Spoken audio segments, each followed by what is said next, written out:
Praise the Lord, our daily bread. Proverbs chapter 9, verse 10. The fear of Lord is the beginning of wisdom. The knowledge of the Holy One is understanding. O Almighty God, thank you for giving this wonderful verse. May your presence shower on us. O Lord, in today's era, people are living according to their own way without giving any respect to anyone. This community is going in wrong ways without fear of the Creator and the recipient. Therefore, Lord, bless us to live in fear of you and to live a good life holding on to wisdom. We ask this in the name of Jesus Christ.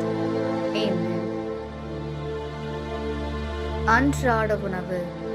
நீதிமொழிகள் அதிகாரம் 9 இறை வார்த்தை 10. ஆண்டவரிடம் கொள்ளும் அச்சமே ஞானத்தின் தொடக்கம்.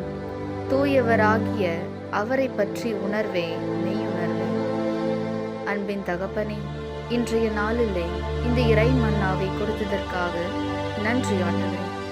இறைவா, இன்றைய காலகட்டத்தில் மனிதர்கள் எவருக்கும் மதிப்பு கொடுக்காமல் அவரவர் போக்கின்படி வாழ்ந்து கொண்டிருக்கின்றனர்.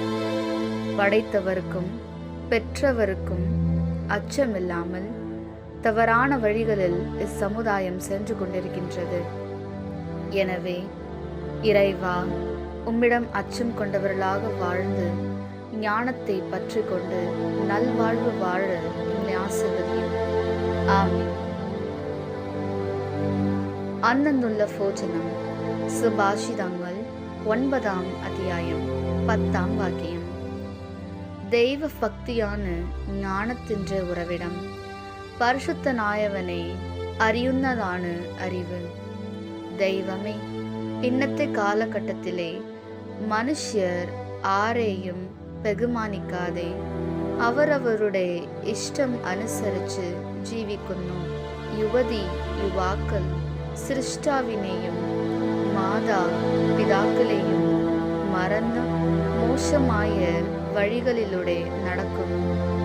പക്ഷേ ഞങ്ങൾ അങ്ങേ ഭയന്ന് ജ്ഞാനത്തെ മുറുകെ പിടിച്ചുകൊണ്ട് എന്നും വിശുദ്ധിയിൽ ജീവിക്കുവാൻ ഞങ്ങളെ അനുഗ്രഹിക്കണമേ. ആമേൻ.